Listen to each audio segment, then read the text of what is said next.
సద్గురు జ్యోతిష్యాలయం నుంచి తులారాశి వారికి ఆంగ్ల నూతన సంవత్సర శుభాకాంక్షలు.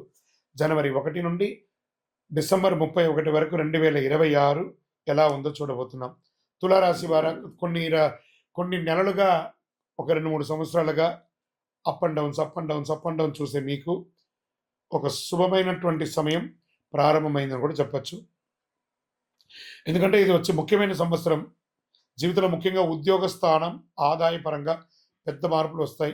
2026లో ప్రస్తుతం ఉన్న ఉద్యోగంలో మార్పు, పనిచేసే విభాగంలో మార్పు లేదా ప్రమోషన్స్తో పాటు మేనేజ్మెంట్ స్థాయి బాధ్యతలు, సలహాలిచ్చే అడ్వైజరీ పదవులు, మ్యానుఫ్యాక్చరింగ్ రంగంలో అవకాశాలు, బ్యాంకింగ్ సెక్టార్లో ఉద్యోగం, టీచర్స్, లెక్చరర్స్, ప్రొఫెసర్స్ వారికి మంచి ఉద్యోగ అవకాశాలు, ప్రమోషన్స్ అవకాశాలు.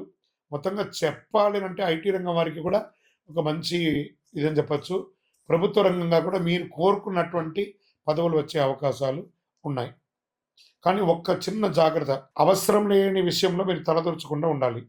ఇతరుల పనుల్లో జోక్యం చేసుకోకూడదు. ఇవి చేయకపోతే మీకంటే గొప్ప వాళ్ళు ఇంకొకళ్ళు లేరు. మొదట్లో పనిపై ఆసక్తి తక్కువ అనిపించవచ్చు, కానీ గురుస్థానం వల్ల సలహాలు ఇచ్చే, మార్గనిర్దేశకం చేసే ఉద్యోగాల్లో ఉన్న వారికి అద్భుతమైన ఫలితాలను కూడా చెప్పచ్చు. ఇది ఇంకా చెప్పాలి అంటే ఐఏఎస్, ఐఎఫ్ఎస్, ఐపీఎస్ వాళ్ళకందరికీ ఉంటారు చూసారా, సివిల్ సెక్టార్లో ఉన్న వాళ్ళకి, వీళ్ళకందరికీ చాలా గొప్ప అవకాశాలు ఉన్నాయండి ఈ సంవత్సరం. గురు ప్రభావం జూన్ తర్వాత ఎలాంటి నెగిటివ్ ప్రభావం లేదు. ప్రశాంతంగా స్థిరంగా ఉంటారు. గురు స్థానం మారడం వల్ల పనిలో జోక్యం, ఉద్యోగుల మార్పులు, భయపడాల్సిన అవసరం అనేది లేదు. ధనం, ఆర్థిక భద్రత కొంచెం మిశ్రమంగా ఉన్నా డబ్బుకు లోటు ఉండదు, కానీ విపరీతమైన ఖర్చు కూడా ఉంటుంది. బంగారం కొనుగోలు, కుటుంబంలో శుభకార్యాలు, ఆర్థికంగా స్పష్టమైనటువంటి ఎదుగుదల, కొత్త ఉద్యోగానికి మీరు త్వరగా సిద్ధపడతారనమాట. తులారాశి వారి స్టైలే వేగం, చాలా స్పీడ్. ఏ నిర్ణయం తీసుకున్నా మీరు చాలా స్పీడ్గా తీసుకుంటారు. కాస్త బ్రేక్ వేసి తీసుకోండి. ఆలస్యం అనే మాటే ఉండదు మీకు. ఒక అవకాశం ముగిస్తే వెంటనే తదుపరి అవకాశం కోసం హంగర్గా ఎదురు చూస్తూ ఉంటారు. కొన్ని దానివల్ల పొరపాటు నిర్ణయాలు కూడా జరుగుతుంటాయి. కాబట్టి జాగ్రత్త అని ఉంటుంది. నో అనేది మీ చరిత్రలోనే లేదు. నో అని దేనికి చెప్పరు. చలో చేసేద్దాం, నెక్స్ట్ ఆపర్చునిటీ కోసం ఎదురు చూస్తాం అని ఉంటుంటారు. శుభ కార్యక్రమాలు ఇంట్లో చేసే అవకాశాలు ఉన్నాయి. వివాహాది, గృహప్రవేశాది కార్యక్రమాలు చేసే అవకాశాలు ఉన్నాయి. కొత్త ఇల్లు కొనుక్కోవడం ఇలాంటివి జరిగే అవకాశాలు ఉన్నాయి.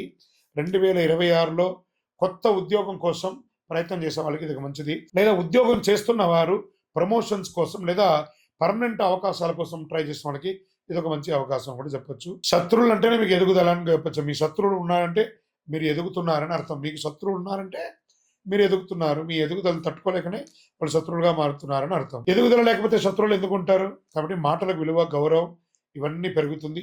అందరూ గమనించేస్తాయి. ఎందుకంటే 2వ స్థానంలో గురు దృష్టి ఉంటుంది. జూన్ తర్వాత అద్భుతమైనటువంటి స్థితిని పొందుతారు. సమాజంలో గౌరవం పెరుగుతుంది, మర్యాదలు పెరుగుతుంది, పేరు ప్రఖ్యాతులు పెరుగుతుంది, పోగొట్టుకున్న పేరు ప్రఖ్యాతులు తిరిగి వస్తుంది. విపరీతంగా పెరిగే అవకాశాలు. ఆరోగ్య భాగంగా తొడ భాగంలో కాల సంబంధిత చిన్న సమస్యలు, మర్మస్థానంలో చిన్న ఇబ్బందులు వచ్చే అవకాశాలు ఉన్నాయి. ఇంకా పెద్ద వయసు వారికి ఆరోగ్య సమస్యలు ఇవన్నీ జాగ్రత్త చేసుకుంటే చాలా మంచిది. నెగిటివ్స్ అనుకుంటే తొందరపడే నిర్ణయాలు మీకు నెగిటివ్స్ అని కూడా చెప్పచ్చు ఈ సంవత్సరం. దీనివల్ల ఉద్యోగం, డబ్బు, గౌరవం అన్నిటిలోనూ మిశ్రమ ఫలితాలు వస్తుంది మీ తొందరపాటు నిర్ణయాల వల్ల. జాగ్రత్తగా ఉండండి. ప్రమోషన్స్ భారీ అవకాశాలు ఉన్నాయి. మాటలకు గౌరవం పెరుగుతుంది. వేగమైన ఎదుగుదల ఒక్కొక్కసారి పడిపోయే అవకాశాలు ఉంటాయి. కాబట్టి స్థిరంగా ఎదిగే అవకాశాలు ఇక మీదట మీకు వస్తుంది. మీ యొక్క ఇష్టదైవాన్ని ప్రార్థన చేయండి. చండీ సప్తసతి పారాయణని అవకాశం ఉంటే చేయండి, చాలా బాగుంటుంది మీకు అందరికీ కూడాను. నియర్ బైలో ఉన్నటువంటి దేవాలయాలకి, నవగ్రహాలకి నెలకు ఒకసారైనా వెళ్ళి ఒక 19 ప్రదక్షిణాలు చేయండి. మీ వ్యక్తిగత జాతక అపాయింట్మెంట్ కోసం మా నెంబర్కి మీ పేరు, date of birth, time of birth, place of birth WhatsApp చేయండి. విజయోస్తు.